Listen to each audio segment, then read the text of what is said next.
ខ្ញុំសូមជម្រាបជូនថាការផ្សព្វផ្សាយរបស់ The Nation នេះគឺជាការបង្វែរទិសខ្យល់តែប៉ុណ្ណោះឯងប្រហែលថ្ងៃមុនហ្នឹងគឺថា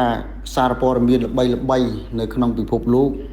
គេបានចេញផ្សាយបកអាក្រាតថាថៃគឺជាមជ្ឈមណ្ឌលឧក្រិដ្ឋកម្មឆបោកតាមប្រព័ន្ធអនឡាញដ៏ធំនៅអាស៊ីនឹងតែម្ដងហើយខ្ញុំលើកមួយចុះទូរទស្សន៍នៃ CNA របស់សិង្ហបុរី Channel New Asia ដែលជាបណ្ដាញសារព័ត៌មានដ៏ល្បីនៅក្នុងពិភពលោកគឺបានចេញនៃវីដេអូស៊ើបអង្កេតស្រាវជ្រាវរយៈពេល40នាទីជាងបាទហើយបញ្ជាក់ថាថៃគឺជាមជ្ឈមណ្ឌលបាទឆបោកតាមប្រព័ន្ធអនឡាញធំជាងគេនៅអាស៊ីជាបណ្ដាញចែកចាយឧក្រិដ្ឋជនជួញដូរមនុស្សនិងឆបោកតាមប្រព័ន្ធអនឡាញបាទទៅបណ្ដាប្រទេសផ្សេងទៀតហ្នឹងហើយបាទហើយសូម្បីតែសារព័ត៌មាននៅក្នុងស្រុករបស់ថៃហ្នឹងក៏បានចេញផ្សាយនៅក្រមឧក្រិដ្ឋជនបាទជាក្រមតែម្ដងគឺថាប្រព្រឹត្តនៅឧក្រិដ្ឋកម្មឆបោកតាមប្រព័ន្ធអនឡាញរហូតដល់ទៅមានការចាប់ជំរិតនៅតារាភាពយន្តបរទេសផ្សេងនៅទៅទៀតគឺមានច្រើនមែនទែនបាទបើរៀបរាប់ទៅគឺថារៀបរាប់មិនអស់និយាយជារួមអញ្ចឹងហើយគឺការផ្សព្វផ្សាយរបស់ The Nation នេះគឺជាការផ្សព្វផ្សាយបែបតហេតុតហោបស្លន់ស្លោមួយដើម្បីជួយបិទបាំងសម្រាលនៅភក់ជ្រាំប្រទេសរបស់ខ្លួនឬក៏មេដឹកនាំមួយចំនួនរបស់ខ្លួនបច្ចុប្បន្នខ្ញុំនឹកឃើញទៅដល់ប្រហែលថ្ងៃមុននេះគឺមានការផ្សព្វផ្សាយយ៉ាងច្រើនសន្ធឹកសន្ធាប់តាមបណ្ដាញសង្គមពាក់ព័ន្ធនឹងការបែកធ្លាយពីផ្ទៃក្នុងនៃមេដឹកនាំរបស់ថៃមកវិញការបែកធ្លាយដែលត្រូវបានយកមកផ្សព្វផ្សាយតាមបណ្ដាញសង្គមយ៉ាងច្រើនពោពាសនេះគឺគេបាននិយាយថាគឺនៃថ្នាក់ដឹកនាំថៃមួយចំនួនបច្ចុប្បន្នហ្នឹងគឺកំពុងតែរៀបចំឲ្យមានក្រុមការងារក្រុមអ្នកសារព័ត៌មានជំនាញហ្នឹងគឺតាក់តែងនិពន្ធដែលភាសាសាមញ្ញថាជប់នៅរបាយការណ៍ជប់នៅព័ត៌មានបាទពាក់ព័ន្ធនឹងរឿងអនឡាញនេះដោយទម្លាក់ភក់ជ្រាំហ្នឹងមកលាបឲ្យកម្ពុជាវិញដើម្បីសម្រាលបន្ទុកបាទរបស់ខ្លួនដែលកំពុងតែបាទរងបាទពីគ្រប់ទិសទីតែម្ដងជាពិសេសគឺការរកឃើញរបស់នៃទូរទស្សន៍សិង្ហបុរីថាថៃគឺជាមជ្ឈមណ្ឌលនៃឧក្រិដ្ឋកម្មឆបោកតាមប្រព័ន្ធអនឡាញធំជាងគេនៅអាស៊ីបាទហើយអង្គការសហប្រជាជាតិគឺបានទាមទារឲ្យរដ្ឋាភិបាលថៃគឺត្រូវឆ្លើយតបត្រូវបកស្រាយត្រូវពន្យល់ទៅអង្គការសហប្រជាជាតិវិញអញ្ចឹងហើយបានជាមានការតហេតុតហោបស្លន់ស្លោឆ្លេឆ្លាបាទហើយដែលសំទំនងនឹងផ្ទៃក្នុងរបស់ខ្លួន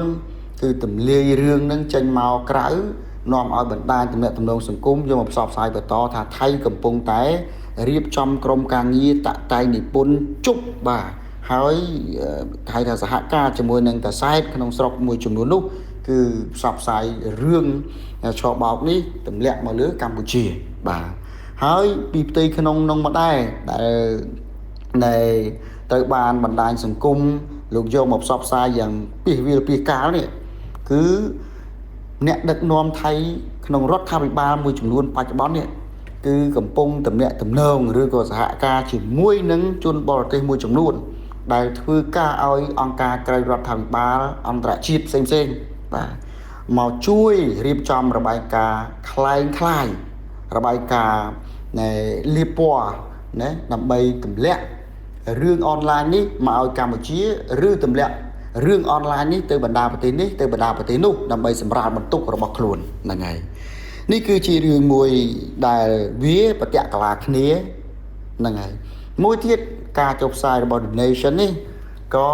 ជាការបង្វែរទិសខ្យល់មួយដែលស្ថានភាពនៅក្នុងប្រទេសថៃកំពុងតែជ្រួលច្បល់ខ្លាំងមែនទែនទី1គឺក្រមបាតកោប្រជាជនមហាជនថៃបញ្ញវន្តថៃគណៈបកនយោបាយផ្សេងកំពុងតែធ្វើបាតកម្មបណ្ដេញនាយករដ្ឋមន្ត្រីបច្ចុប្បន្ននេះចេញពីអំណាចបាទចេញពីអំណាចហ្នឹងហើយរឿង ในករណីនៃផ្ទុះនៅភេរវកម្មការរកឃើញនៅក្របផ្ទុះផ្សេងក្នុងប្រទេសថៃដែលជាសញ្ញាណនៃភេរវកម្មបាទការប៉ះគ្នាក្តៅកគុកជាមួយនឹងភូមិហ្នឹងហើយហើយនឹងការនៃរំលោភបំពានមកលើដែនអធិបតេយ្យរបស់កម្ពុជាដែលខ្លួននៃពីមួយជំហានទៅមួយជំហានហ្នឹងគឺថាកលិចបាត់ដៃខ្នងដៃជាមួយកម្ពុជាជាដរាបហើយដែលកម្ពុជាដាក់បណ្ដឹងទៅកាន់តុលាការនៃអន្តរជាតិដើម្បីឲ្យពិនិត្យនិងដោះស្រាយកម្មវត្ថុចំនួន4មុំ3ប្រាសាទតាមាន់តូចប្រាសាទតាមាន់ធំនិងប្រាសាទតាកបីនេះគឺជាការបង្វែរការចាប់អារម្មណ៍បាទហើយនឹងនៃការព្យាយាមសម្រាលឬក៏លៀងនៅភក់ជ្រាំដែលខ្លួនប្រឡូកប្រឡាក់មកទម្លាក់ឲ្យប្រទេសផ្សេងជាប់ព្រំប្រទល់និងប្រទេសរបស់ខ្លួនខ្ញុំសូមរំលឹកឡើងវិញសម្ដេចតេជោអគ្គមគ្គុទ្ទេសក៍នយោបាយនៃកម្ពុជាលោកបានបញ្ជាក់រួចហើយថាកម្ពុជាក្តីមីយ៉ាន់ម៉ាក្តីឡាវក្តីដែលជាប់ព្រំប្រទល់នឹងថៃនេះគឺជាប្រទេសដែលរងគ្រោះពីប្រទេសថៃពីរឿងអនឡាញខុសច្បាប់នឹងឯងដោយសារអីលោកបានបញ្ជាក់ថាក្នុងចំណោមប្រទេសទាំងប្រមាណនេះគឺមានតែប្រទេសថៃទេដែលមានជើងហោះហើរខ្នាតធំហោះហើរដោយផ្ទាល់ពីក្រៅប្រទេសមក direct ចុះចតនៅក្នុងប្រទេសថៃដូច្នេះក្រុមអ ுக ្រិតជនទាំងអស់នោះហោះហើរតាមជើងហោះហើរខ្នាតធំ direct មកកាន់ប្រទេសថៃហើយនឹងបន្តណែចែកចាយបណ្ដាញរបស់ខ្លួនទៅកាន់ប្រទេសនេះទៅកាន់ប្រទេសនោះជាដើមមួយទៀតគឺថៃគឺជាអ្នកគ្រប់គ្រងអ៊ីនធឺណិតទៅកាន់នៃភូមាទៅកាន់ឡាវគ្រប់គ្រងភ្លើងទៅកាន់ភូមាទៅកាន់ឡាវតាមបន្ទាត់ព្រំដែនដែលនោះហើយគឺជានៃអំណោយផលនៃសម្រាប់អ ுக ្រិតជនឆបោកតាមប្រព័ន្ធអនឡាញបាទអញ្ចឹងជាសរុបត្រឡប់មកវិញរាល់ការចុះផ្សាយរបស់ The Nation នេះគឺជានៃការដែលស៊ីសង្វាក់ទៅនឹងរឿងទាំងឡាយដែលខ្ញុំលើកឡើងខាងលើហើយដែលជាសរុបគឺជាការព្យាយាមបង្វែរទិសខ្យល់ហើយទម្លាក់កំហុសមកលើប្រទេសជិតខាងដើម្បីលាងសម្អាតភក់ជ្រាំរបស់ខ្លួនតែប៉ុណ្ណោះឯងទេហើយដែលខ្លួនកំពុងតែមិនដឹងថាដើរទៅតាមផ្លូវណាកំពុងតែជ្រួលច្បល់កំពុងតែឆ្លេខ្លាកំពុងតែស្លន់ស្លោហើយរកគំនិតគិតអីមិនឃើញគឺគិតតែពីរឿងអវិជ្ជមានទាញភ្ជាប់ប្រទេសនេះប្រទេសនោះឲ្យប្រឡូកប្រឡាក់ជាមួយនឹងភក់ជ្រាំដែលកំពុងតែនៃគ្របដណ្ដប់ទៅលើខ្លួនតែប៉ុណ្្នឹងឯងបាទហើយអ្វីដែលសំខាន់ទៅទៀតនោះបន្ទាប់ពីការផ្សព្វផ្សាយអំពីមជ្ឈមណ្ឌលក្រិតកម្មឆបោកតាមប្រព័ន្ធអនឡាញដ៏ធំនៅក្នុងតំបន់អាស៊ីរបស់ថៃនិងបញ្ហាផ្សេងជាច្រើនទៀតហ្នឹងបណ្ដាប្រទេសមួយចំនួនគេបានណែនាំដល់ប្រជាជនរបស់គេថាសូមឲ្យប្រុងប្រយ័ត្នឲ្យបានខ្ពស់បំផុតក្នុងការចូលទៅកាន់ប្រទេសថៃទី1ពីរឿងមជ្ឈមណ្ឌលនៃអ ுக ្រិតកម្ម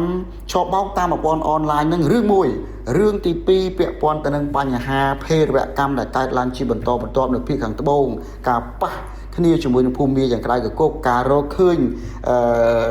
គ្រឿងផ្ទុះជាបន្តបន្ទាប់នៅក្នុងប្រទេសថៃនេះគឺជារឿងដែលគេប្រុងប្រយ័ត្នចំពោះប្រជាជនរបស់គេណែនាំប្រជាជនរបស់គេអញ្ចឹងហើយជាត្រឡប់មកវិញណាកាសែតថៃមួយចំនួននេះគឺកំពុងតែបង្វែរឲ្យបណ្ដាប្រទេសនៅលើពិភពលោកក្នុងតំបន់ហ្នឹងគឺមើលឃើញថាខ្លួននៃ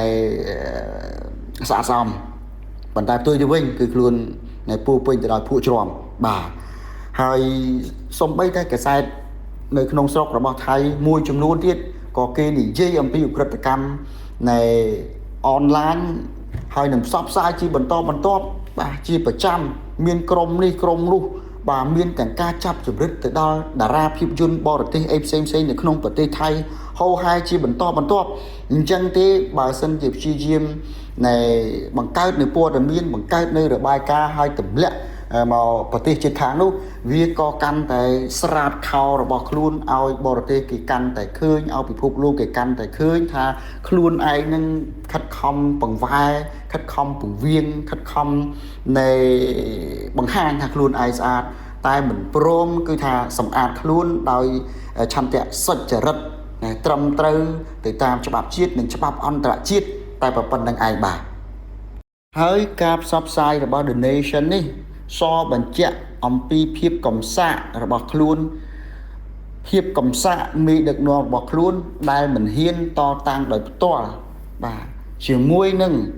ណាការផ្សព្វផ្សាយរបស់សារព័ត៌មានល្បីៗលើពិភពលោកដូចជា CNA ជាដើមដែលគេលាតត្រដាងរកឃើញថាថៃគឺជាមជ្ឈមណ្ឌលឧក្រិដ្ឋកម្មឆបោកតាមប្រព័ន្ធអនឡាញមិនហ៊ានតតាំងជាមួយនឹងនៃ UN អង្គការសហប្រជាជាតិដែលទាមទារឲ្យមេដឹកនាំឬរដ្ឋាភិបាលថៃបច្ចុប្បន្ននេះបកស្រាយពន្យល់ពីរឿងមជ្ឈមណ្ឌលឧក្រិដ្ឋកម្មឆបោកតាមប្រព័ន្ធអនឡាញដោយផ្ទាល់ទៅជាមួយគេបែរជានៃ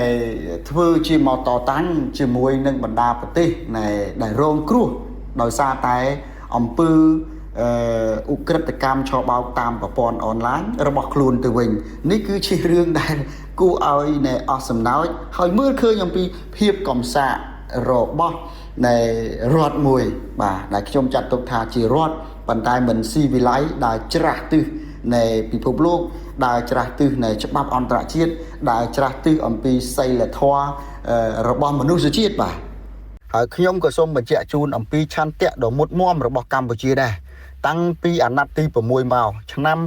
2019សម្ដេចតេជោជានាយករដ្ឋមន្ត្រីលោកបានចុះហត្ថលេខាលុបចោលនៅអនឡាញនេះបានន័យថាបិទអនឡាញទាំងអស់ហើយបង្កើតគណៈកម្មការចំពោះកិច្ចមួយដើម្បីបោសសម្អាតបង្ក្រាបរាល់មុខសញ្ញានិងបទល្មើសអនឡាញដែលយើងទទួលបាននៅប្រសិទ្ធភាពជាបន្តបន្ទាប់រហូតមកដល់អាណត្តិនេះគណៈកម្មការចំពោះកិច្ចនេះបានកែសម្រួលសមាជិកនិងបន្តពង្រឹងពង្រីកក៏ដូចជាប្រតិបត្តិការរបស់ខ្លួនបង្ក្រាបនៅបទល្មើសឆបោកតាមប្រព័ន្ធអនឡាញដែលយើងរងគ្រោះពីបណ្ដាប្រទេសជឿនលឿនជាពិសេសពីបណ្ដាចែកចាយពីប្រទេសថៃនេះតែម្ដងបាទហើយក្នុងក្របខ័ណ្ឌរាជរដ្ឋាភិបាលគឺសម្ដេចធិបតីនាយករដ្ឋមន្ត្រីបានបង្កើតគណៈកម្មាធិការចំពោះកិច្ចមកជាន់ពីលើទៀតដែលលោកគឺជាប្រធានដឹកនាំពីលើដោយផ្ទាល់តែម្ដងនេះគឺជាឆន្ទៈដ៏មមុតហើយពាក់ព័ន្ធទៅនឹងបញ្ហារឿងជួញដូរមនុស្សផ្សេងៗដទៃទៀតគឺរាជរដ្ឋាភិបាលបានបង្កើតនៅគណៈកម្មាធិការនៃប្រយុទ្ធប្រឆាំងនឹងអំពើជួញដូរនោះតាំងពីអាណត្តិមុនហើយបន្តអនុវត្តប្រតិបត្តិការរហូតមកដល់អាណត្តិនេះដែលក្នុងនោះគឺរាជរដ្ឋាភិបាលបានផ្ដល់សេចក្តីទុកចិត្តដល់ក្រសួងមហាផ្ទៃគឺអាដាមអភិសន្តិបណ្ឌិតឧបនាយករដ្ឋមន្ត្រីនិងជារដ្ឋមន្ត្រីជាប្រធាននៃគណៈកម្មាធិការនេះតែម្ដងចង់បញ្ជាក់ថានេះគឺជាឆន្ទៈពិតប្រាកដសុចរិតបាទហើយរួមដៃជាមួយនឹងតំបន់រួមដៃជាមួយនឹងពិភពលោកដើម្បីនៃបង្ការទប់ស្កាត់និងបង្ក្រាបបទល្មើសឆ្លងដែននឹងឯងមិនដូចប្រទេសមួយចំនួនដែលនៃព្យាយាមណែបាចនៅភក់ជ្រាំទាំងអស់នោះទៅបណ្ដាប្រទេសផ្សេងដែលជាការពិតគឺខ្លួនឯងគឺជាមជ្ឈមណ្ឌលឧក្រិដ្ឋកម្មឆបោកតាមប្រព័ន្ធអនឡាញដ៏ធំជាងគេនៅតំបន់អាស៊ីហើយខ្លួនឯងនឹងមិនហ៊ានតណែទល់ជាមួយនឹងបណ្ដានៃសារព័ត៌មានអន្តរជាតិល្បីៗដែលគេបង្ហាញការពិតខ្លួនឯងមិនទាន់បង្ហាញអំពីរបាយការណ៍បកស្រាយទៅកាន់អង្គការសហប្រជាជាតិដែលគេទាមទារឲ្យបកស្រាយឆ្លើយបំភ្លឺមិនទាន់ទាំងមានព័ត៌មានអំពីបញ្ហានឹងផងបាទ